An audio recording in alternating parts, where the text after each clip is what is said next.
नमस्कार साथियों, आज हम आपको एक बार रिवीजन करा देते हैं जो अभी तक पॉलिटी में पढ़ाए हैं, तो एक बार आप रिवीजन कर लेंगे तो ठीक रहेगा।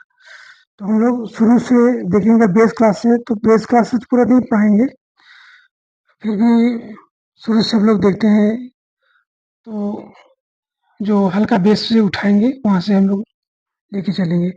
तो हमने पहले स्टार्टिंग में मैंने बोला था कि जो विचारधाराएं हैं वहाँ से मैं स्टार्ट किया किया था। तो विचारधारा स्वतंत्रता और अधीनता, स्वाधीनता ये क्या है? सब एक विचारधारा ही है। तो विचारधारा में ये उसमें बताया था जो एपिस्टोलॉजी है, मेटाफिजिक्स है और जो एथिक्स था, तो ये जो एपिस्टोलॉजी था जो ज्ञान मीमांसा बोलते हैं उसको, उसका संबंध मैंने बताया था कि इसका जो अभी नास्तिकवादी हैं ज़्यादातर लोग वहीं पे आप रखते हैं आस्था, ठीक है। तो उसमें मैंने एक बताया था श्लोक के माध्यम से जो अपने यहाँ चार्वाक हैं, अगर नास्तिक में देखा जाए तो श्लोक में क्या था उसमें तो इससे एक श्लोक था, यावत् जीवेत् सुखं पिबेत् ऋणं कृत्वा घृतं पिबेत् भस्म भूतस्य देहस् पुनरागमनः कुतः। मतलब जब तक जियो सुख से जियो, सुख के लिए ऋण अगर लेना पड़े तो ऋण लेकर घी ऋणं घृत्वा है सुखम पिबेत ऋणम कृत्वा घृतम पिबेत, ऋण लेकर घी पियो, क्योंकि भस्म भूतस्य देह से, जो भस्म रूपी शरीर है, देह है, ये पुनरागमन है कुतः, ये आने वाला दोबारा नहीं है। फिर चार्वाक का दूसरा श्लोक से हम लोग और स्पष्ट हो जाएगा। उसमें बोला गया था उसमें, जो पीत्वा पीत्वा पुनः पीत्वा यावत् पतति भूतले उत्था च पुनः पीत्वा पुनर्जन्म न विद्यते। मतलब ये उनका ये कहने का है, पीत्वा पीत्वा पुनः पीत्वा, पियो और पियो और पियो, यावत पतत भूतले, जब तक जमीन पे गिर न जाओ, उत्थाय च पुनः पीत्वा, फिर कोशिश करो, फिर उठो, फिर पुनः पियो, पुनर्जन्म में विद्यते, पुनर्जन्म यहाँ कोई विद्यमान वगैरह नहीं है। ये चार्वाक का श्लोक था। तो ये आस्थाएं कौन कौन धारण करता है वो तो अपने जीवन का जो अंतःकरण है, ये तो आर्टिकल जो 25 में बताया था, जिसकी जो मर्जी वो अपना वो माने, उसमें कोई आपत्ति नहीं है किसी को। अच्छा, दूसरा ये तो एपिस्टियोलॉजी जो नास्तिकवादी है, ये एक विचारधारा में था। दूसरा विचारधारा हमने बताया था कि जो मेटाफिजिक्स है, तत्व मीमांसा इसे बोलते हैं, और वो दूसरा था एथिक्स। तो एथिक्स में ये बताया था इसके जो आस्तिक वाले हों, जो ऊपर के ईश्वर है आस्था रखते हैं, विश्वास है, उन लोगों के लिए में ये था। तो उन्होंने अगर देखें चरम स्थिति में अगर देखेंगे ना, तो ये लोग जो मानवतावादी ज़्यादा होते हैं और नास्तिक वाले मानवतावादी ज़्यादा नहीं होते हैं। अच्छा, इसमें क्या होता है, एक मानवतावादी में अगर देखें तो मानवतावादी में अगर भारत के संदर्भ में देखें तो इसमें तो अपने पूरा निछावर करे, हरिश्चंद्र का तो आप देख लीजिए, उन्होंने पूरा स्वप्न में आया तो पूरा राजपाट त्याग दिए, मतलब उसमें आया, अगर आप पढ़ेंगे उनकी स्टोरी तो समझ में आता है। इसमें एक अच्छा, इसके उदाहरण में और एग्जाम्पल में देखें तो उदाहरण के तौर पे तो रघुवंश महाकाव्य में जो श्लोक है, एकातपत्रं जगतः प्रभुत्वा नवमविदं कान्तमिदं वपुस्य अल्पस्य हेतुर्बहुघातमिच्छन् विचारमूढ़ः प्रतिभास्मितो। जब राजा दिलीप जी गाय को चरा रहे थे तो गाय को जो एक शेर पकड़ लिया था, तो उसी समय श्लोक था, एकातपत्रम जगतः प्रभुत्वा। उसमें हुआ क्या, गाय जब शेर ने पकड़ लिया तो शेर ने बोला मैं इसको खा जाऊंगा, राजा दिलीप बोले इसको मत खाओ, उसके बदले मुझे खा लो, बल्कि चलेगा उसको छोड़ दो, ये उसी बात पे है। तो शेर ने क्या बोला, शेर ने ये बोला, एकात पत्रम जगतः प्रभुत्वा, इसका एक छत्र राज्य हो, संपूर्ण प्रभुत्व पृथ्वी पर जिसका संपूर्ण अधिकार हो, एकात पत्रम जगतः प्रभुत्व, जगत पे जिसका प्रभुत्व हो, नवम विदम कांत मिदम पुष्यत, अरे नव युवा कठिला शरीर आपका है, नवम विदम कांत मिदम पुष्य अल्पस्य हेतु बहुत एक छोटी सी अल्प गाय के लिए विचार मूढ़ है प्रतिभास्मितम, आप विचार से तो बड़े मूर्ख दिखाई पड़ते हैं। तो ये देखिए, आप एक गाय के लिए, राजा दिलीप जी ने क्या किया, अपने को निछावर कर दिया, उसको छोड़ दीजिए, यहाँ तक बात आई। तो बाद में जो हुआ आप आगे पढ़ लीजिएगा। तो ये है, तो उन्होंने ये श्लोक इसीलिए बोला वो, आप देखिए एक गाय के लिए, और उन्होंने क्या किया, अपने शरीर देने के लिए तैयार है। इसी में आप देखें पाश्चात्य सभ्यता में अगर देखेंगे आप, तो उसमें एक जो साइलैक है, एंटोनियो बेसनियो, जो आप देखेंगे मर्चेंट ऑफ वेनिस में, विलियम शेक्सपियर जी लिखे हुए थे। तो उसमें पोर्सिया ने कितना रिक्वेस्ट किया, ये तो देने के लिए तैयार है। वो तो इतना अपील भी की कोर्ट में, तब भी वो साइलैक मानने वाला नहीं था। उसमें क्या था, the quality of mercy is not stand, it drop at the gentle ran from the heaven upon the place beneath, it is twice blessed, it bless him that gives and him that takes, it is mightiest in the mightiest it becomes, the quality of mercy is not stand. Portia ने बोला कि जो the quality of mercy is not stand, जी जो mercy है, दया है, वो किसी पे थोपा नहीं जा सकता है। It drop at the gentle ran from the heaven, इससे जो बादल चलते हैं तो वो पानी लेके चलते हैं तो भार वो ज्यादा रहता है, तो वो क्या करते हैं, जब पानी को बूंदे अपॉन द प्लेस बीनीथ, जब पृथ्वी के ऊपर गिरता है तो वो घास फूस उग जाते हैं। तो जो जानवर होते हैं, जंगली जानवर सब, पानी का पीने का हुआ, चरने का हुआ, ये सब उपलब्ध होता है। तो दो उसमें हुआ, एक तो उसका भार वजन हुआ, स्पीड चला, दूसरा पानी गिरा अपॉन द प्लेस बीनीथ, तो वो उसमें वहाँ चारा और पानी को उपलब्ध हो गया। It is twice to bless, यह दोहरा जो आशीर्वाद देता है। It bless him that gives, जो यह आशीर्वाद जो देता है, एंड हिम दैट टेक्स, जो लेता है। It is mightiest in the mightiest it becomes, मेरे सर्वशक्तिमान भी शक्तिमान है। फिर भी इतने रिक्वेस्ट के बावजूद भी साइलाक नहीं माना, बोला नहीं, मेरे को एंटोनियो का 1 पाउंड गोश्त चाहिए हृदय का, ऐसा वो डिमांड नहीं उसने नहीं किया था। तो वो जहाज मतलब उसमें था क्या, उसने कर्जा दे के रखा था कि वो बोला ठीक है, एंटोनियो लिया, बोलो मेरे दे दो, मेरा जहाज आएगा तो मैं आपको दे दूंगा। वो जहाज डूब गई, अब वो तो दे नहीं पाया। तो पोर्सिया जो है एक वकील के तौर पे जज के सामने पेश होती है। तो जो साइलाक नहीं मानता है, लास्ट में क्या हुआ, तब उन्होंने क्या, जब वो नहीं मान रहा था, नहीं मैं लूंगा ही, तो पोर्शिया ने फिर दोबारा जो है अपने तर्कों से बोली, नहीं ये तो अप्रत्यक्ष रूप से तो मर्डर करने का प्लान बना रहा है साइलाक। तो इस तरह ये हुआ।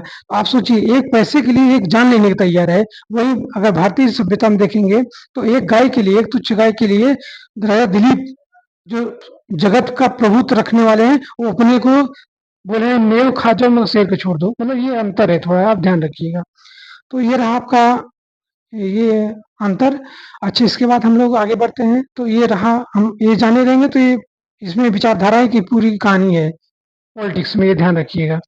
अच्छा, इसके बाद हम लोग देखा कि संघ क्या है, परिसंघ क्या है, एकात्मक क्या है, अर्धसंघात्मक क्या है, इसके बारे में हम लोग देखे।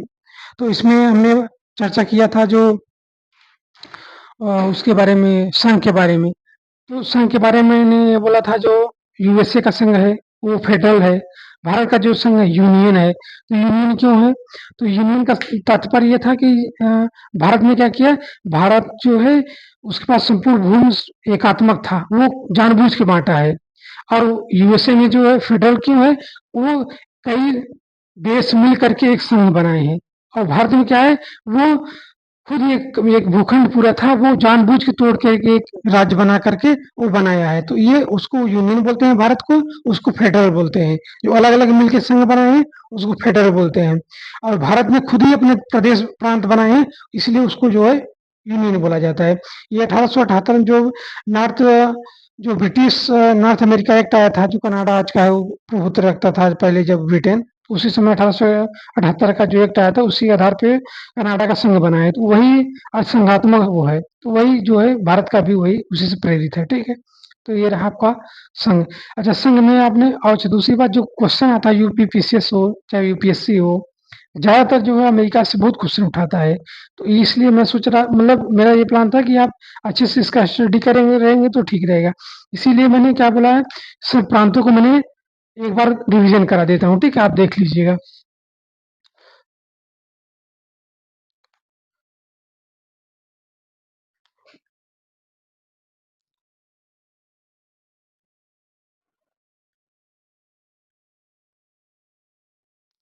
तो ये रहा आपका,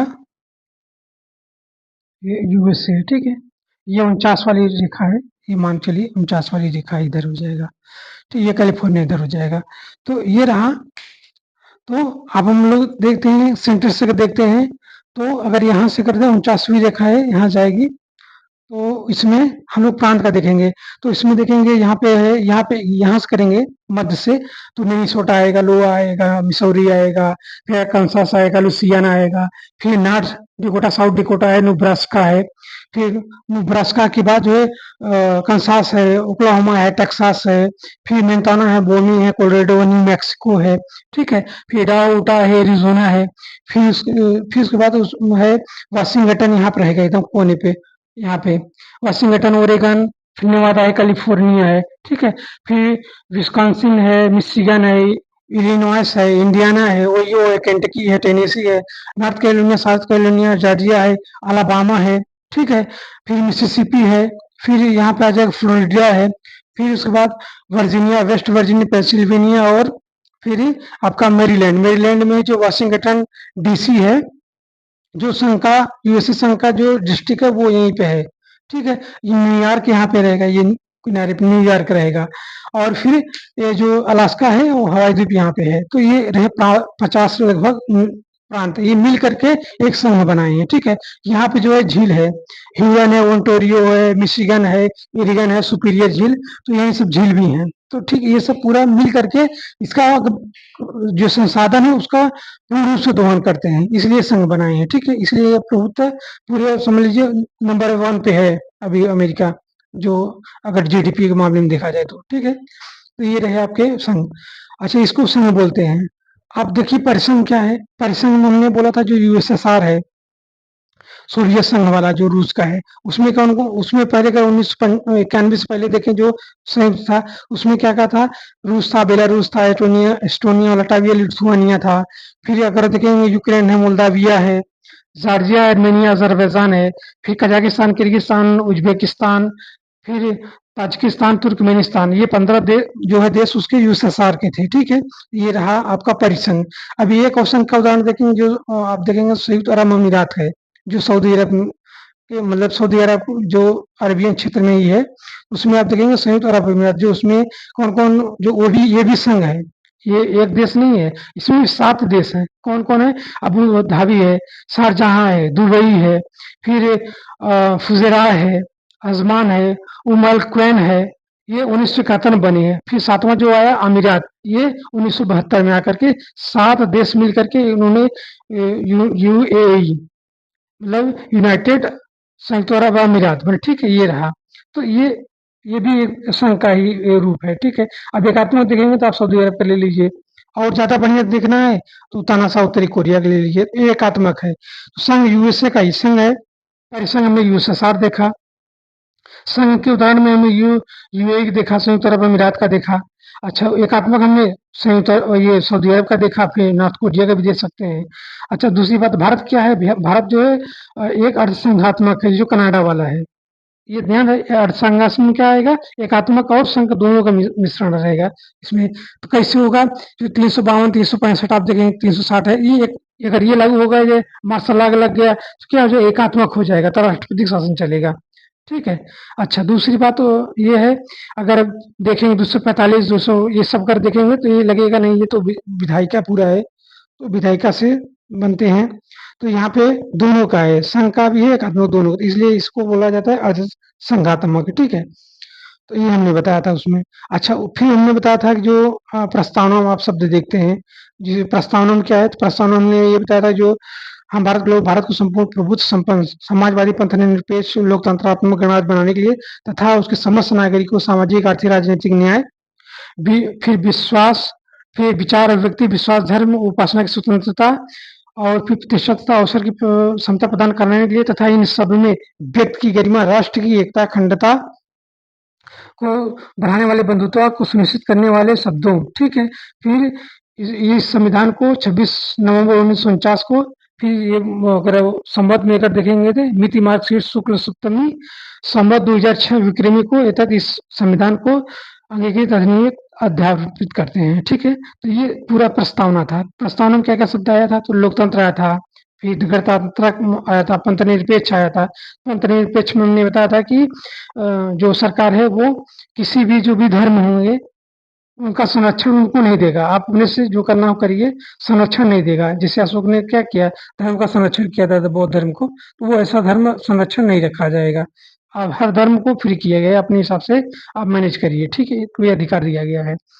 अच्छा, हमने बताया लोकतंत्र क्या है? तो लोकतंत्र आप अब्राहम लिंकन का ले लीजिए, जो जनता के लिए, जनता के द्वारा जनता का शासन ही लोकतंत्र है। तो ये रहा। अच्छा, लोकतंत्र में और क्या प्रमुखता देखा जाता है, तो लोकतंत्र का जो है, ये उसमें पूंजीवाद का ज़्यादा प्रभुत्व रहता है। इसी के विरुद्ध में साम्यवादी है। जो पूंजीपति लोगों का है, विरुद्ध करने के लिए उसकी एक एंटी विचारधारा जो उत्पन्न हुई, उसको साम्यवादी हमको लोग बोलते हैं।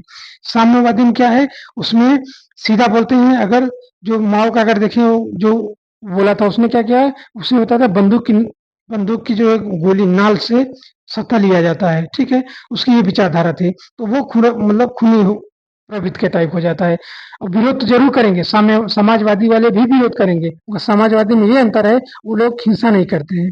ये जो चौरी चौरा कांड में आप देखे होंगे, जो उस समय गोरखपुर में जो भगवान अहिर थे, भगवान उस समय अहिर मतलब यादव होते थे, तो भगवान अहिर के नेतृत्व में जब वो चौरी चौरा कांड हुआ था, तो वो तो गर्म खून के पहले ही होते थे, वो तो गांधी जी उस नहीं समझ पाए थे कि क्या वो है। तो वो लोग तो लाठी उठा ही लिए थे, मार ही दिए थे भगवान अहिर लोग। बाद में उन लोगों को फांसी भी दे हुआ।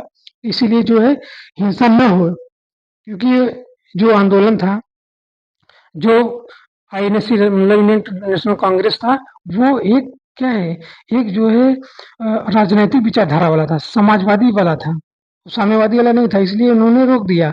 अगर ऐसा नहीं करते गांधी जी ने, तो पूरा आईएनसी पे जो इंडियन नेशनल कांग्रेस है, उस पर प्रतिबंध लगा देते। तो वो लोग वकील थे, अपने तर्क पर चलते थे। अच्छा, इसी इसी बात को सुभाष चंद्र बोस भी समझते थे। जब उन्होंने जो 38 में जीता, हरिपुर में जो त्रिपुरा संकट भी आया, 39 में भी जीत गए होते, तो बाद में क्यों छोड़ दिए? वो फिर गांधी जी के विचारों को समझ गए। गांधी जी ने बोला, अगर ऐसा रहेगा तो मैं भाई कांग्रेस छोड़ के दूसरा कोई पार्टी बना दूंगा।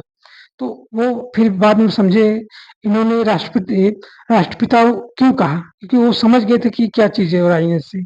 तो ये सब बातें हैं, वो इतिहास की बातें हैं। तो ये रहा। तो इसमें आप अगर आप देखेंगे कि, और ये हो गया साम्यवादी समाजवादी हो गया, तो यही विचारधारा इसमें मतलब प्रमुखता मैं बता रहा हूँ। ठीक है, ये एक चीज़ है। अब हम लोग देखते हैं आर्टिकल भाग 1 से। भाग 1 में क्या है, एक बार रिवीजन कर लेते हैं। तो भाग 1 में क्या है, भाग 1 ने बताया था कि जो आर्टिकल 1 से 4 तक भाग 1 में है। आर्टिकल ए में क्या है, आर्टिकल ए में कहा गया था, इंडिया दैट इज भारत। जो इंडिया है वही भारत है। India Bharat that is India क्यों नहीं हुआ, तो ये हमने बताया था क्यों है। ये गांधी जी और वो अम्बेडकर साहब जी और जो राजेंद्र साहब थे, जवाहरलाल नेहरू जी थे, इनका मतलब आपस में हुआ वार्तालाप। बोला कि इंडिया ही ठीक ज़्यादा रहेगा। राजेंद्र प्रसाद ने कहा नहीं, भारत रखो। तो बोला ऐसा करो, दोनों रखो।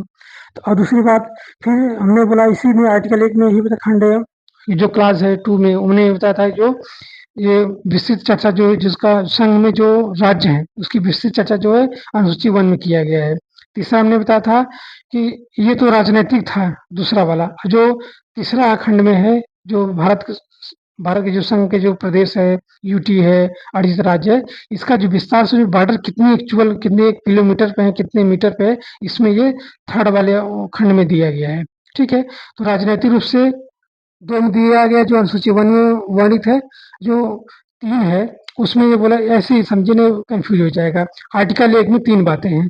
आर्टिकल 1 1 में पहला तो बोला जाएगा इंडिया दैट इज भारत। दूसरा बताया गया है, राजनीतिक रूप से बता दिया कि ये प्रांत हैं भारत के।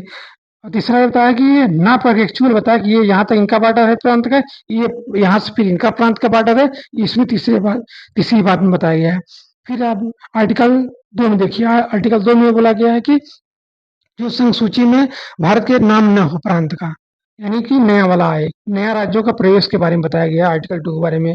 जब किसी राज्य का प्रवेश किया जाए संधि के द्वारा, सेना के द्वारा, या फिर दावा के साथ किया जाए, तो ऐसे राज्यों में क्या हो जाएगा, जो निर्बंधन होगा, उस समय जो है लोकसभा क्या कंडीशन है, मतलब अंतर्राष्ट्रीय माहौल क्या है, अगल-बगल के प्रांतों का क्या माहौल है, कैसा सामरिक, कैसा मतलब स्थल है वो, उसके हिसाब से जो है शर्तें निर्बंधन रखेगी। शर्त में क्या रखेगी, हमारी संप्रभुता जो मानना पड़ेगा। निर्बंधन में क्या रखेगी कि आपको जो सैनिक है हम रखेंगे, दूरसंचार हम रखेंगे, परमाणु ऊर्जा हम रखेंगे, विदेश मंत्रालय वाला हम देखेंगे। ये सब मामला है, वो निर्बंधन में रख सकता है।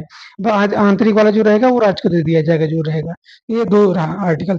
तीसरा आर्टिकल में हमने क्या बताया था, हमने बताया जो संघ सूची में हो राज्य, ठीक है, संघ सूची में वो राज्य हो, उस राज्य उस प्रांत में जो सीमा परिवर्तन, नाम परिवर्तन है वो सब साधारण बहुमत के हिसाब से लोकसभा कर सकती है, इतना पावर दिया गया है। इसमें राष्ट्रपति को पावर नहीं दिया गया है, ठीक है?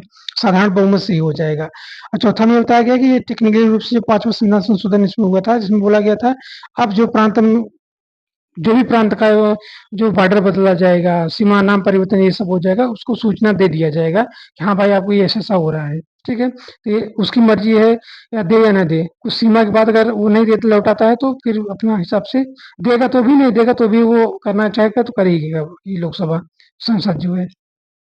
ये भाग 4 रहा। अच्छा भाग और हम लोग 5 में देखते हैं ये आर्टिकल 5 से। तो आर्टिकल 5 में अगर देखेंगे जनरली तो पहले ये बोला गया है 5 में ये बोला गया है कि 26 जनवरी 1950 को संविधान बना है, तो उससे जो उसके पहले जो भी हो उनको नागरिकता दे दिया जाएगा। इसमें ये बोला गया है या 5 वर्ष पहले रहा हो उसको भी दे दिया जाएगा। इसी में फिर एक कंडीशन तय किया गया है, कंडीशन के हिसाब से रखा गया था। और दूसरी बात जो 1 मार्च 1947 था, 1 मार्च क्यों? जो 1 मार्च इसलिए जो आया था कैबिनेट मिशन आया था वो मार्च में ही आया था। उसको 1 साल बाद अगर मान लेंगे तो भी चलेगा। तो जब कैबिनेट मिशन आएगा तभी कन्फर्म हो गया था क्या होना है क्या नहीं होगा। 1 मार्च 1947 से जो भी फिर अगर देखेंगे जो ये जो पहले 18 वाला बता नहीं, ये पहले सुन लीजिए तो वैशाली का 1 मार्च 1947 से जो पाकिस्तान गए थे, जिनको लगा कि नहीं हमको यहाँ नहीं अच्छा है पाकिस्तान है, फिर लौटे उनको भी नागरिकता दे दिया जाएगा, ठीक है? अच्छा, और नागरिकता दिया जाएगा मगर कुछ वेट करा करके।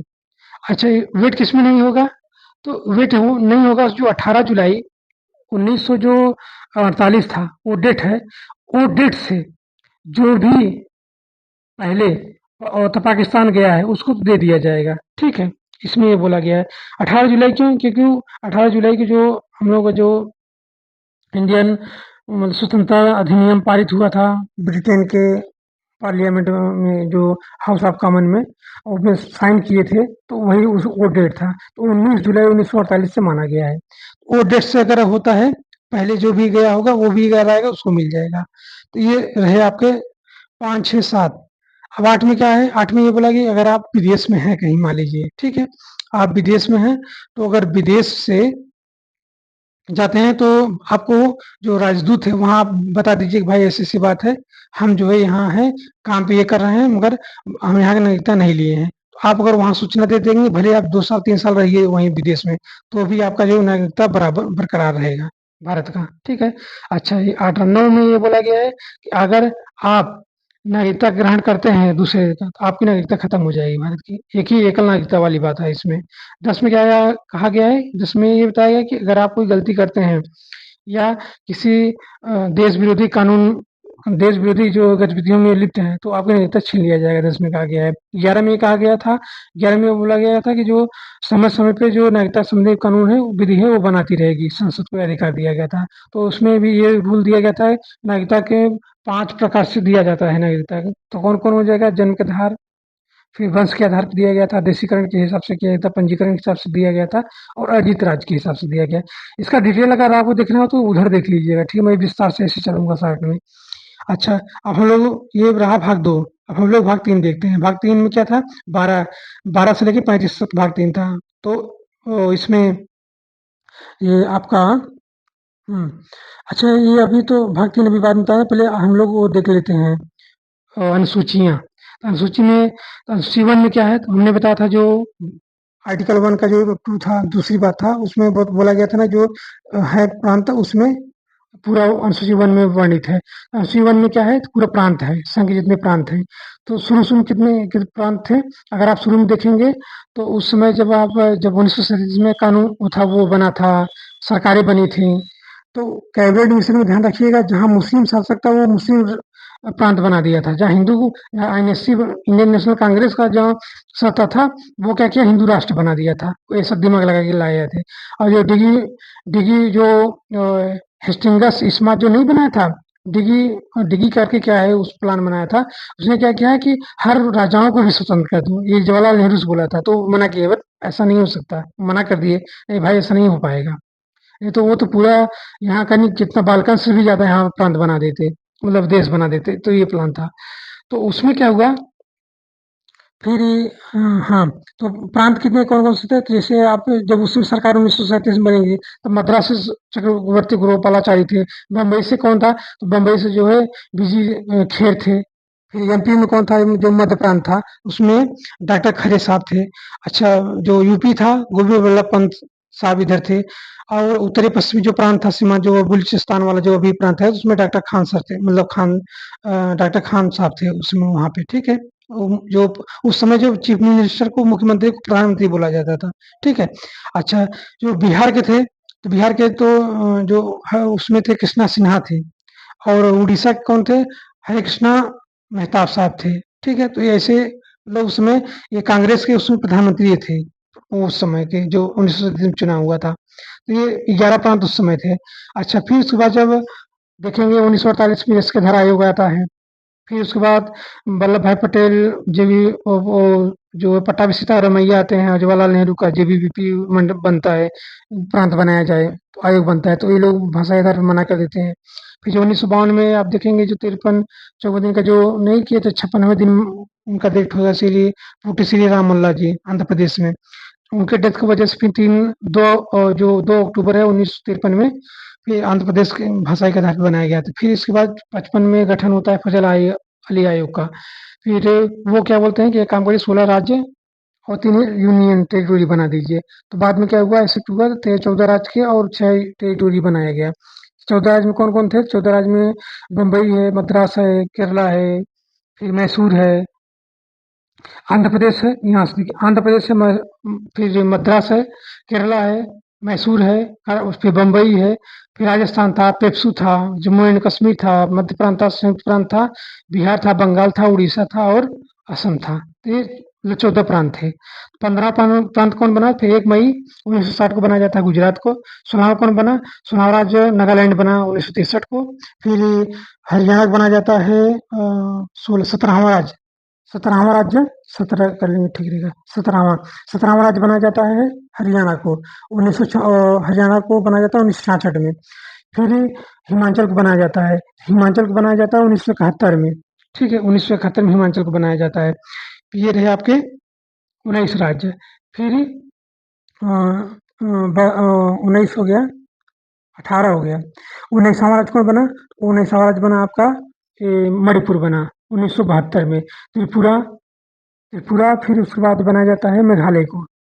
19 3 22 मतलब 22 राज्य हो गए, 21 राज्य हो गए। 18 3 21 राज्य। फिर 22वां राज्य वो 1974 का जो स्वराज्य बनाया गया। 1975 में जो है सिक्किम को आपको 22वां राज्य का दर्जा दिया गया। जो बताया नहीं था 35वां संविधान संशोधन से स्वराज्य बना 1974 में, 36वां संविधान संशोधन 1975 को पूर्ण राज्य का दर्जा बना। 22 राज्य ये बने। फिर उसके बाद में 1 मई 2000 को 1 नवंबर छत्तीसगढ़ बनता है, 9 नवंबर को उत्तराखंड बनता है। नहीं, नहीं, हाँ, नहीं, उसमें 1987 में बनाया जाता है। 1987 में 23वां राज्य बनता है, ये मिज़ोरम बनता है। फिर 24वां राज्य बना है अरुणाचल प्रदेश। फिर 1987 में गोवा बना 25वां राज्य। फिर 26वां राज्य 1 नवंबर 2000 को बनाया जाता है छत्तीसगढ़। 26वां बनाया जाता है ये हो गया 25 26। 27वां बनाया जाता है 9 नवंबर उत्तराखंड को। और फिर 15 नवंबर को झारखंड बनाया जाता है 28वां राज्य। फिर 2 जून 2014 को तेलंगाना बनाया जाता है। तो ये रहे आपके 29 राज्य। तब से 31 जुलाई 2019 को जो जम्मू एंड कश्मीर को यूनियन टेरिटोरी बन जाता है, तो वो 28 राज्य बन जाते हैं। तो ये रहे आपके अनुसूची 1 में वर्णित राज्य ये हैं। अच्छा, आप कौन-कौन 8 जो यूनियन टेरिटोरी कौन-कौन है? जम्मू एंड कश्मीर, लद्दाख हो गया है, चंडीगढ़ और दिल्ली हो गया, 4 यही हो जाएगा। दमन दीव सिलवासा भी 1 हो गया है, 31 जुलाई से अलग-अलग थे, 1 हो चुके हैं। ये रहा, तो इसको एक बोला जाएगा। पुदुचेरी 6 हो गए, ठीक है? फिर लक्षद्वीप और अंडमान निकोबार 8 हो गए। तो ये आपका 8 टेरिटोरी हैं। ये अनुसूची 1 है। 2 में क्या बोला गया है? 2 में है वेतन, भत्ते और पेंशन के बारे में बताया गया है, ठीक है? 2 और सभी अधिकारियों को जो भी लोकसभा, राज्यसभा के हैं, सीएजी का है, ये जो सुप्रीम कोर्ट के जज हैं, इन सबका वेतन, पेंशन, भत्ता, इस सब के बारे में 2 है। 3 शपथ है, ठीक है? 4 क्या है? 4 में ये बोला गया है जो राष्ट्रपति के चुनाव में जो राज्यसभा की सीटें हैं उसको उसके बारे में बताया गया है। तो कौन-कौन कितनी सीटें हैं? तो एक बार हम इसको सीट को भी देख लेते हैं। सीट में कौन-कौन है? पहले देखेंगे आंध्र प्रदेश का। आंध्र प्रदेश में कितना सीटें हैं? तो 11 है। 7 तेलंगाना का है, 9 केरला का है और फिर 9 हो गया, 18 जो है तमिलनाडु का है, 12 कर्नाटका का है, 19 महाराष्ट्र का है, फिर 11 आपका गुजरात का है, 10 राजस्थान का है, 7 आपका पंजाब का है, फिर 5 5 आपका जो है हरियाणा का है, 3 हिमाचल प्रदेश का है, 3 आपको जम्मू एंड कश्मीर दिए, 4 दिया गया है, 4 है उसमें, 3 फिर दिल्ली का दिया है, 3 उत्तराखंड का दिया है, 31 यूपी का दिया है, फिर 11 एमपी को दिया गया है, 5 छत्तीसगढ़ को दिया गया है, 16 बिहार का है, 6 झारखंड का है, 17 आपका बंगाल का है, 7 असम का है, 10 उड़ीसा का है, सिक्किम का है, 1 हो गया है, और आपका जो नागालैंड का 1 है, फिर मणिपुर का 1, त्रिपुरा का 1, मेघालय का 1, मिजोरम का 1, अरुणाचल प्रदेश का 1, पुदुचेरी का 1, गोवा का 1। ये एक-एक सीट दिया गया है इसमें। तो ये रहे आपके राज्यसभा की सीटें सभी प्रांतों के। अब हम लोग लोकसभा के जो सीटें हैं उसके बारे में देखते हैं। लोकसभा सीट आंध्र प्रदेश को कितना दिया गया है? आंध्र प्रदेश को 25 है, ठीक है। 17 तेलंगाना को है। ये लोकसभा की सीटें हैं, ध्यान रखिएगा। 20 केरला को है, और फिर 39 तमिलनाडु का है, 28 कर्नाटका का है, 48 महाराष्ट्र का है, 26 गुजरात का है, 25 राजस्थान का है, और फिर देखेंगे 13 पंजाब को दिया गया है, फिर 13 के बाद 10 हरियाणा को दिया गया है, फिर 4 हिमाचल प्रदेश को दिया गया है, 5 जम्मू एंड कश्मीर का, 1 लद्दाख को दिया गया है, 7 दिल्ली को दिया गया है, 5 उत्तराखंड को दिया गया है, 80 जो यूपी को दिया गया है, 29 एमपी को दिया गया है, 11 छत्तीसगढ़ को दिया गया है, फिर वो 40 जो है 40 आपका बिहार का है, और 14 झारखंड का है, 42 आपका बंगाल का है, और 21 उड़ीसा का है, 14 असम का है। तो ये रहे, और उसके बाद में आप देखेंगे तो नागालैंड को 1, त्रिपुरा के 2, और नागालैंड का 1 हो गया, त्रिपुरा का 2 हो गया, और फिर इसका ये सॉरी, नागालैंड का 1 है, मणिपुर का 2 है, त्रिपुरा का 1 है, फिर उसके बाद में मेघालय का 2 है, मिजोरम का 1 है, अरुणाचल प्रदेश का 2 है, और सिक्किम का 1 है, पुडुचेरी का 1 है, और गोवा का 2 है। फिर उसके बाद में लक्षद्वीप में ये रखा गया है, अंडमान एवं निकोबार में दिया गया है, और जो है दमन और दीव मिला करके उमेश भाई पटेल करके हैं वहाँ पे, उनको भी मतलब वहाँ भी 1 सीट दिया गया है, और सिलवासा का भी अलग है। कालाबीन जो डेल का है ना, वो मंडेलकर की जो है से उनको दिया गया है, 1 सीट वहाँ से वो जीती हैं, तो वो ये सिलवासा से हो गया। तो ये सब है लोकसभा की सीटें। ये ध्यान रखिए पीसीएस में ये बहुत तेज पूछा है, अगर वो करेंगे अनुसार तो ये मिलेगा, इसीलिए मैं देख लिया राज्यसभा का ही था, लोकसभा का इसीलिए मैं रिवीजन कराया। तो ये रहे अनुसूची 4 है। 5 में क्या है? 5 में ये बोला गया है जो एससी और एसटी का जो भारत जहाँ भी इनका विस्तार है, जहाँ भी इनका इनके प्रशासन के बारे में बताया गया है, खासकर पूर्वोत्तर के 4 राज्य छोड़ के। कौन-कौन पूर्वोत्तर राज्य? तो पूर्वोत्तर कौन-कौन राज्य छोड़ कर के? असम, मेघालय है, त्रिपुरा है, और ये आपका मिज़ोरम है। ये 4 राज्य छोड़ के। 6 में क्या बोला गया? 6वीं अनुसूची में ये चारों राज्य हैं। तो ये एससी एसटी से ज़्यादा पिछड़े लोग हैं, ठीक है? ऐसे समझिए। तो इसमें भी ऑटोनॉमस क्षेत्र बनाया गया है, ऑटोनॉमस दिया गया है। कौन-कौन? जो असम में दिया गया है, डिमासा हो, कार्बी आंगलॉन्ग है, बोडो का है, गारो खासी जयंतिया मेघालय को दिया गया है, चकमा मारालाई मिजोरम में को दिया गया है। ये 3-3 क्षेत्र हैं, ठीक है? और त्रिपुरा ऑटोनॉमस जो है त्रिपुरा में दिया गया है। ये है आपकी 6 अनुसूची। 7 में क्या दिया गया? 7 में जो है आपको जो सूचियाँ हैं, समवर्ती सूची, संघ सूची, राज्य सूची, इसके बारे में दिया गया है। तो संघ सूची में 97 विषय हैं, 61 विषय राज्यसभा राज्य सूची में है, और 52 विषय जो है समवर्ती विषय में है। 8 का है भाषा है, 8 में भाषा दिया गया। भाषा में कौन-कौन है? 22 भाषाएँ हैं। कौन-कौन है? तो डोगरी है, कश्मीरी है, फिर हिंदी, संस्कृत, उर्दू है, पंजाबी है, गुजराती है, मराठी है, कंकड़ी है, कन्नड़ है, मलयालम है, तेलुगु है, तमिल है, उड़िया है, असमिया है, बंगाली है, और फिर मणिपुरी है, बोडो है, नेपाली है, सिंधी है, संथाली और मैथिली है। ये 22 भाषाएँ हैं। तो प्रश्न कहाँ से पूछता है? पूछता ये है कि 15वां भाषा कौन बना? 15वां भाषा तो 21वां संविधान संशोधन से आया 1967 में, तो 21वां सिंधी बना है। फिर 71वां संविधान संशोधन आया तो उसमें 3 भाषाएँ बनाई गई। तो ये 15, 3, 18 हो जाएँगे। 3 भाषा कौन बनाया गया? तो उसमें बनाया गया था कोंकणी था, मणिपुरी और नेपाली, 3 भाषा बनाया गया था। फिर 92वां संविधान संशोधन 2003 में 4 भाषा बनाया गया। 18, 4, 22 हो जाएँगे। तो वो कौन-कौन बना? तो बोडो है, डोगरी है, संथाली है, मैथिली, ये 22 भाषाएँ हो जाएँगी, ठीक है? ये रहा। फिर हम लोग ये कौन-सा हो गया 8 हो गया 9 9 हम लोग देखते हैं जो ये नेहरू जी ने इसको आर्टिकल 31 का बी जो सूची बनाया था, ये बी का ही व्याख्या करता है 9वीं सूची। जो इसमें सूचियाँ रहेंगी वो आर्टिकल 13 के तहत समीक्षा सुप्रीम कोर्ट नहीं कर सकता। सुप्रीम कोर्ट को यही बताया गया है, निर्देश दिया है कि ये जो लिस्ट में रहेंगे वो उसका समीक्षा नहीं कर पाएगा, इसको बंकर बोलते हैं, ठीक है? 10वां क्या है, दल बदल है। ये दल बदल क्यों हुआ? 1967 में देखेंगे हरियाणा में जो गयाराम थे, विधायक थे, वो एक ही दिन में कई पार्टियां बदल दिए थे। ऐसे जब 404 सांसद पाए थे राजीव गांधी जी, चुनाव हुआ था इंदिरा जी के बाद, इंदिरा जी की जब डेथ हुआ था उनके बाद जो चुनाव हुआ था, तो उसमें 404 सीट पाए थे। तो उसमें बहुत ज्यादा मात्रा होने के कारण तो उन लोग दल बदल ना हो इसके लिए जो है दल बदल कानून लाया गया था। तो उसमें 2/3 जो जहाँ पे 2/3 जो भी संख्या है, अगर ये संख्या से अगर वो अलग होते हैं तो मान्य होगा। अगर इससे कम हो जाएँगे तो स्पीकर को यानी लोकसभा को उधर से और विधानमंडल में इसको विधानसभा अध्यक्ष को और संसद में लोकसभा अध्यक्ष को ये अधिकार है कि उनको जो है कोई पार्टी होगा जो अध्यक्ष होगा बोल देगा भाई ये ऐसे-ऐसे बात है आप इनकी सदस्यता रद्द कर दीजिए तो रद्द कर देगा, जितना पावर दिया गया है। ठीक है? दल-बदल इसमें बता रहे। तो डिटेल देखना हो तो पिछली वाली वीडियो में बताया है, डिटेल्स देख लीजिएगा। 11 क्या है? पंचायती राज है। पंचायती राज 73 संविधान संशोधन से 1992 में पंचायती राज है। ये पंचायती राज तो 1959 में ही जो नागौर में तो वो कर दिए थे। 57 में तो आ गया था बलवंत राय मेहता जी का, मगर उस समय था मगर इसमें संवैधानिक दर्जा नहीं प्राप्त था। ये संवैधानिक दर्जा दिया गया 73 संविधान 1992 में। ठीक है? तो फिर 74वां आया। 74वां में हमने बताया था कि ये भी वो जो पंचायती राज है वो शहर का नगर निगम, नगर परिषद और नगर पंचायत ये आए थे, ठीक है? इसके बारे में 74 से 1992 में आया था। तो ये 12 अनुसूची रहे आपके। अब हम लोग भाग 3 में देखते हैं 12। तो 12 में क्या था? तो 12 में परिभाषा दिया गया। परिभाषा में क्या दिया गया था? जो लोकसभा, राज्यसभा, कार्यपालिका, राज्यपाल, न्यायपालिका जो भी इनके मंत्रालय है, डिपार्टमेंट है, तो जहाँ मतलब ये जो भी वैकेंसी निकाल सकती है, ऑर्डर दे सकता है और सरकारी वेतन मिलता हो, तो वो सब राज्य की परिभाषा में इंक्लूड रहेंगे, माना जाएगा, ठीक है? तो ये रहे हमने परिभाषा बताया था। 13 क्या है? 13 में बताया कि जो मौलिक अधिकार है इसका समीक्षा करने के लिए अगर कम कोई करता है, अगर लोकसभा इनके अधिकारों को कम करता है तो समीक्षा 13 आर्टिकल के तहत हो जाएगा, ठीक? इसमें ये बताया गया था। सुप्रीम कोर्ट के अधिकार दिया गया था।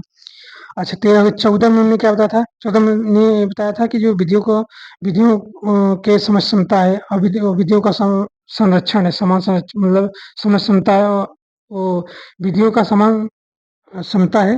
पहली बात विधियों का समान संरक्षण है, 2 बातें आई थी। तो एक नकारात्मक, सकारात्मक है। सकारात्मक नकारात्मक क्यों है ये हमने बताया है। विधियों की समता है, ये नकारात्मक है, क्यों?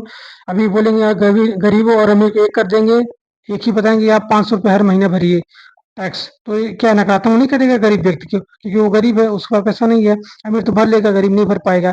तो विधियों की समता इसमें नकारात्मक भाव आता है और विधियों का समान संरक्षण में ये नहीं है। ये विधियों संरक्षण में ये भाव आता है कि आप अपनी क्षमता के अनुसार दीजिए, अमीर है तो ज़्यादा दे, गरीब है तो कम दे, ये हिसाब से चलता है। ये रहे और प्लस जो जाति है, धर्म है, मूल है, वंश है, लिंग है, जन्म स्थान है, इसके आधार पे जो है विधि को समझ कोई भेदभाव नहीं करेगा। आर्टिकल 14 था। 15 में क्या बताया था? 15 में बताया था राज्य को निर्देश दिया गया कि जाति हो, धर्म हो, मूल हो, वंश हो, लिंग हो, जन्म स्थान इसके आधार पे भेदभाव नहीं करेगा। कौन? राज्य। कहाँ पे? सार्वजनिक स्थल पे। सार्वजनिक स्थल कौन है? तो स्टेशन हो गया, बस स्टैंड हो गया, सड़क हो गया, हाईवे हो गया, बंदरगाह हो गया, एयरपोर्ट हो गया, ऑफिस हो गया, हॉस्पिटल हो गया, तो ये सब सरकारी भूमि है। तो यहाँ पे आप जो है तालाब हो गया, तो ये सब भूमि हो गई, मतलब इसमें आ जाएंगे, सभी आ जाएंगे। सार्वजनिक स्थल ये है तो इस पे आप विभेद नहीं करेंगे। फिर दूसरा बात हमने क्या बताया, इसी में नागरिक भी निर्देश दिया गया था और खंड अगर दो खंड क्या भी ऐसे ही लीजिए, खंड मत देखिए।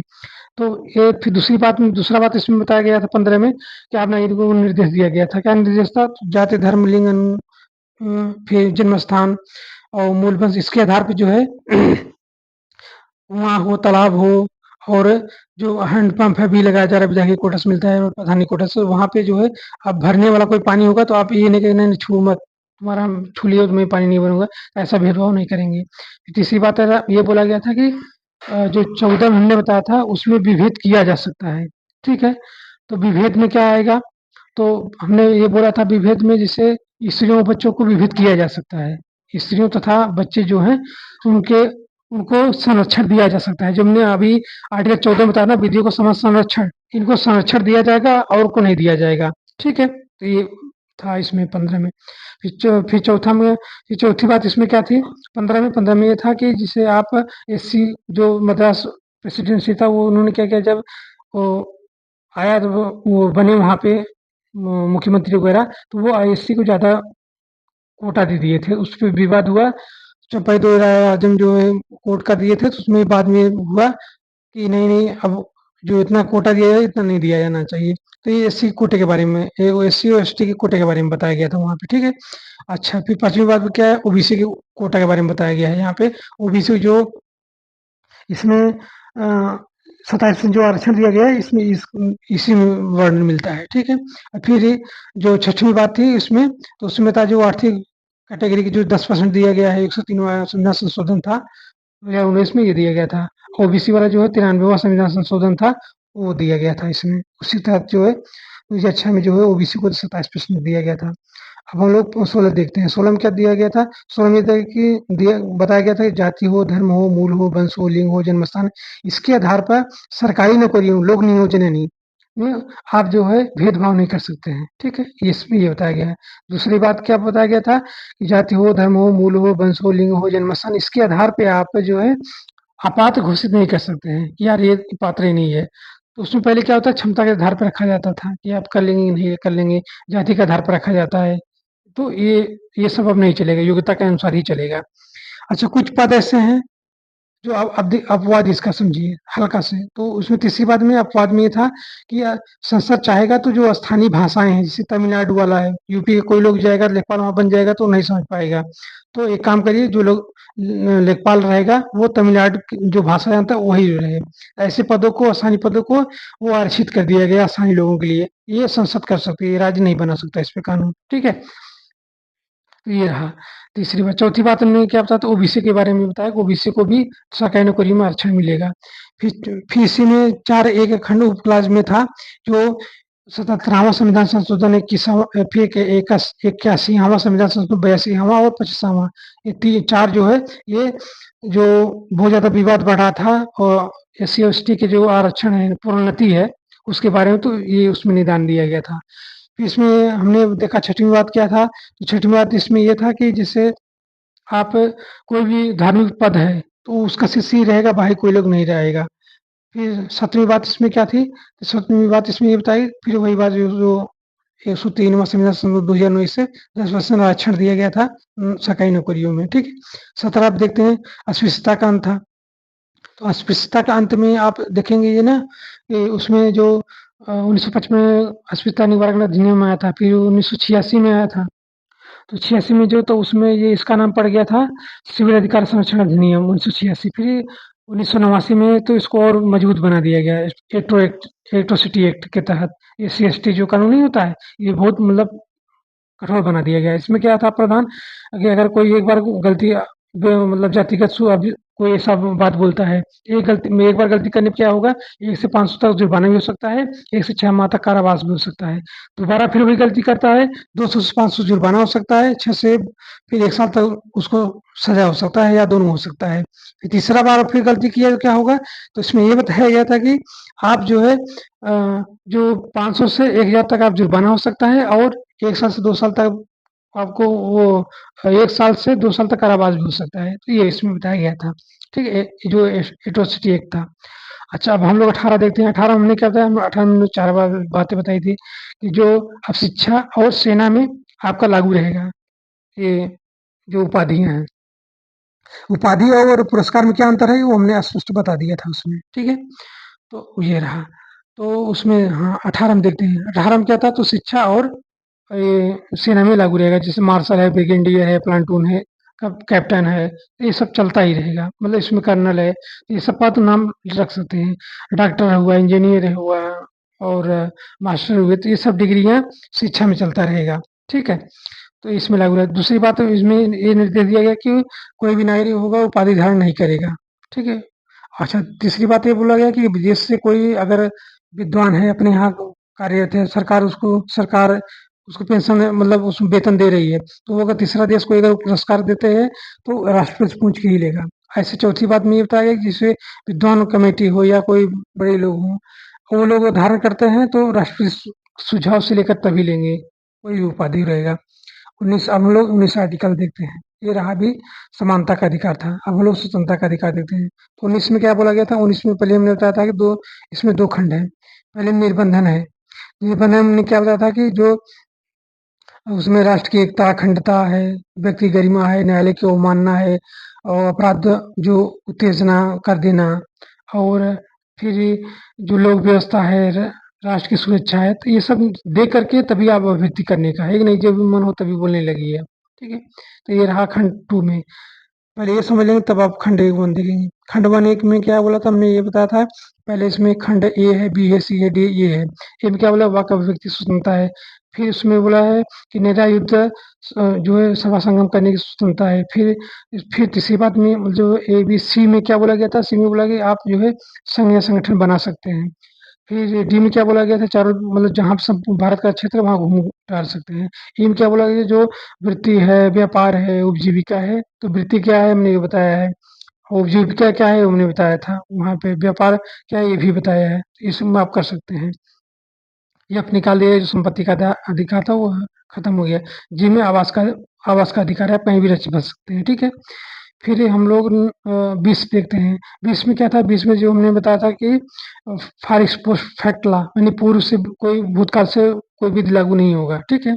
ये हमने उदाहरण साथ समझाया था, वहाँ देख लीजिएगा। दूसरी बात होता है डबल जेओपार्डी। इसमें मतलब एक अगर अपराध किया दूसरा नहीं दे सकते हैं आप। सेल्फ इंक्रिमिनेशन मतलब आप जो है अपने खुद के खिलाफ खुद गवाहदार नहीं बन सकते हैं, ठीक है। तो ये सब बातें रहीं। ये रहा आपका 20। 21 में क्या था? तो 21 में हमने ये बताया था कि जो विधि द्वारा साबित प्रक्रिया है और दूसरा था सम्यक विधिक प्रक्रिया द्वारा। तो हमने इसको बढ़िया से एग्जाम्पल्स दिखा बताया था।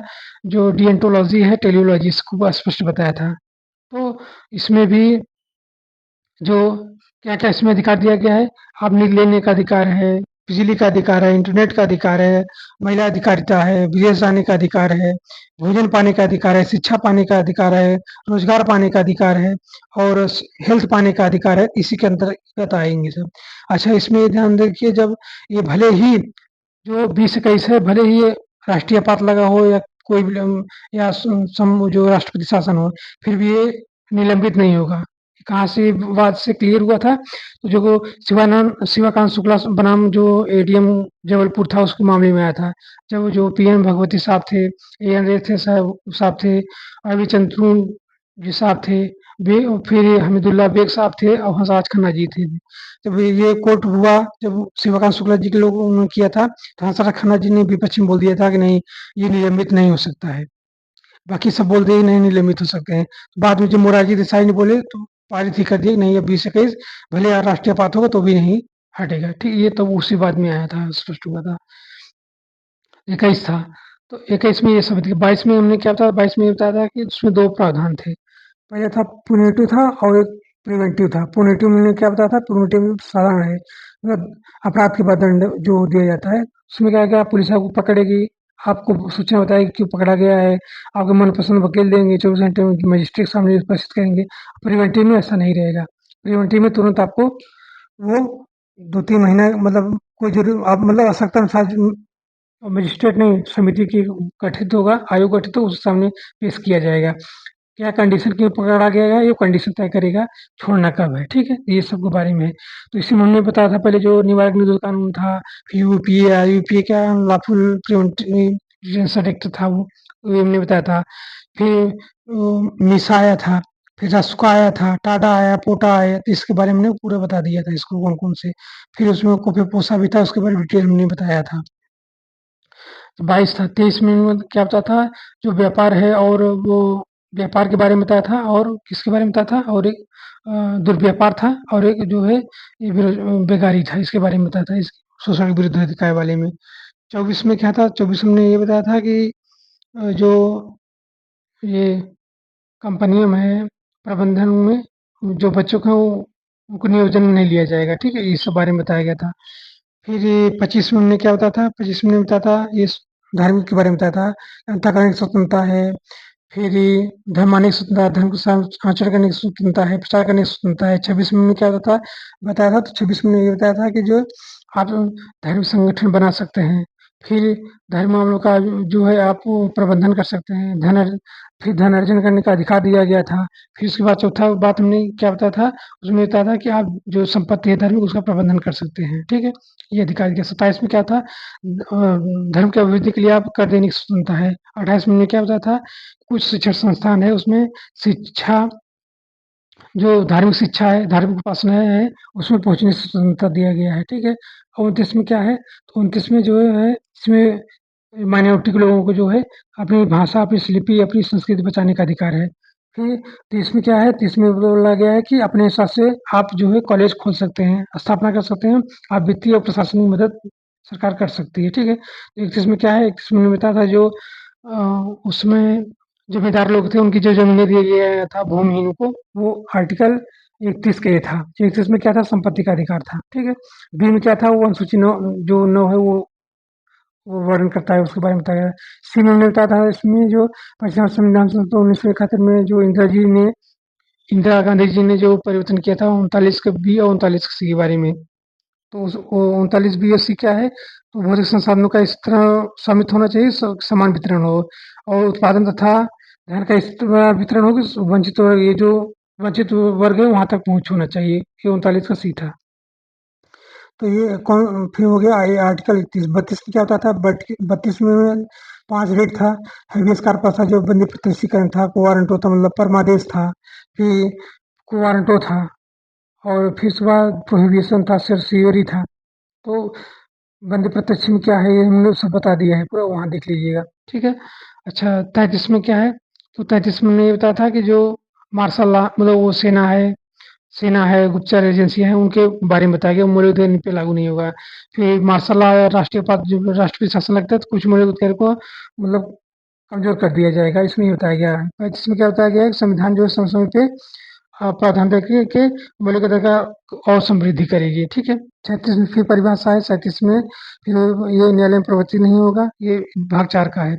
38 में कल्याणकारी राज्य के बारे में बताया गया है। 39 में हमने ये बताया था कि जो अभी बताया ना ये बीसी इसके बारे में, न्याय निःशुल्क व्यवस्था है इसमें, फिर समान अवसर है, फिर उसके बाद में समान का समान वेतन इसी में है। 40 में पंचायती राज है, फिर 41 में क्या है, 41 में कुछ दशाओं में सहयोग पाने का अधिकार है, ठीक है? काम पाने का अधिकार, सहयोग पाने का अधिकार, ये सब बारे में। 42 में क्या है कि मनोचित दशा होना चाहिए, सेफ्टी बेल्ट के साथ आप काम करें। 43 में क्या बताया गया है, 43 में बताया गया है कि निर्वहन मजदूरी है। उद्योग प्रबंधन में भागीदारी है यहाँ पे। फिर इसी में सोसाइटी के बारे में बताया गया है, ठीक है? बी रहा 43 का बी में। फिर 44 में सिविल कोड के बारे में बताया गया है, इसमें हमने बताया था कि कोड क्या है, जो शादी विवाह अपने हिसाब से करिए, जो तलाक होगा और जो फिर गोदनामा होगा, संपत्ति का जो हस्तांतरण होगा, ये प्रक्रिया समान होना चाहिए। 45 में क्या बताता है कि जो 6 से 14 0 से 14 वर्ष के बच्चे थे, 14 वर्ष के, तो वो अब निकाल के 6 से 14 वर्ष में आर्टिकल 21 के 86वां संशोधन के माध्यम से केस का ये बना दिया गया आर्टिकल, ठीक है? अच्छा ये रहा 45 में 46। अब 46 हम लोग देखते हैं। 46 में क्या है, एससी, एसटी, ओबीसी के विकास के बारे में बताया गया। 47 में क्या बताया गया, पोषण के बारे में बताया गया, और मद्यपान है उनको वो प्रतिबंध के बारे में बताया गया है। 48 में बताया था कि पशुओं पे हत्या को प्रतिबंध लगाया गया है, और जंगल कैसे होंगे, और फिर जंगल के बारे में था, और पशुओं के बारे में था, जंगली पशुओं के बारे में था। जो किसान लोग अपना खेत क्यारी बाग रख सकते हैं, ठीक है? नहीं बाकी जंगल हो जाएगा। जो पशु रख सकते हैं, ठीक है? नहीं जंगल में छोड़ दीजिएगा। 49 में क्या है, जो सांस्कृतिक इमारतें हैं, ऐतिहासिक इमारतें, इसके बारे में संरक्षण के बारे में बताता है। 50 से न्यायपालिका कार्यपालिका का पृथक्करण है, ये हमने बता दिया है। 51 में क्या है, अंतर्राष्ट्रीय शांति व्यवस्था के बारे में बताया गया है। अब 51 के जो 4 एक है भाग, उसमें हमने कल बताया था जो स्वर्ण सिंह समिति थी, वो 42वां संविधान संशोधन 1976 को ये लागू हुआ था। और फिर आप देखेंगे उसमें जैसे पहले में क्या बताया गया था, मौलिक कर्तव्य में पहले में बोला कि प्रत्येक नागरिक को यह कर्तव्य होगा कि वो संविधान का पालन करें, जो उसके आदर्श संस्थाएँ हैं, राष्ट्रगान है, राष्ट्रध्वज है, उसका आदर करें, ठीक है? दूसरा में क्या बताया गया है, जो स्वतंत्रता के समय चलाए गए जो भी राष्ट्रीय आंदोलन है, उसको प्रेरित करने वाले उच्च आदर्श है, उसको हृदय में संजो के रखें तथा उसका आदर करें। फिर देश की रक्षा करें, राष्ट्र के मतलब आह्वान पे जो है आप सेवा करें राष्ट्र की, ठीक है? फिर जो संप्रभुता है, एकता है, अखंडता है भारत की, उसकी रक्षा करें। फिर इसके बारे में क्या, फिर इसके बाद A B C D E, F में क्या, ई में क्या बोला गया था? तो ई में ये बोला गया है कि जो भारत के जो सभी नागरिक हैं उनमें सम्मान और समरसता, भ्रातृत्व भावना इस प्रकार विकास करें जो भाषा, वर्ग और धर्म, भाषा, प्रदेश, वर्ग के भेदभाव से परे हो और ऐसी प्रथाओं का विरोध करें जो स्त्रियों को सम्मान के विरुद्ध हो, ठीक है? अच्छा, फिर इसके बाद क्या है, एफ क्या है? एफ में हमने ये बताया था कि ये जो हमारी सामाजिक संस्कृति रही है, हमारी जो सामाजिक सांस्कृतिक गौरवशाली परंपरा रही है, उसके महत्व को समझे तथा उसका परिरक्षण करें, ये बारे में बताया। एफ है जी, जी में क्या उन्होंने बताया था, जो प्राकृतिक पर्यावरण है, उसमें नदी है, झील है, वन है, वन्यजीव है, तो इनका जो संवर्धन करें तथा अच्छा करें और जो प्राणी मात्र हैं, जो जीव हैं, उनको दया भाव रखें। यच क्या है, हमने यच में बताया था जो वैज्ञानिक सोच है, मानवतावाद है, फिर ज्ञान अर्जन है, ऐसी विचारधाराओं का विकास करें, ठीक है? तो ये बताया गया है यहाँ। जी, एच, आई, आई के बारे में बताया जो सार्वजनिक संपत्तियाँ हैं, उसके संरक्षण सबका ज़िम्मेदारी है, ठीक है? आई, जे, जे के बारे में मैंने बताया था जो व्यक्तिगत और जो सामूहिक सरकार मिल करके जो कोऑपरेटिव वाला है, मतलब सब फिर भारत के कार्यों को कर इस प्रकार करें कि जो ऊँचाई बुलंदियों तक पहुँचाएँ, ठीक है? इसमें ये बताया गया था। के बारे में ये बताया गया कि जो भी माता-पिता या अभिभावक, संरक्षक जो भी हो, वो 6 से 14 वर्ष के बच्चों को स्कूल भेजें। तो ये रहे आपके, हमने पूरा दोहरा दिया है। भाग अनुसूचियाँ, जो भी अनुसूची थी 12 और भाग 1 से लेके 4A तक हमने पूरा दोहरा दिया है। ठीक है? Thank you.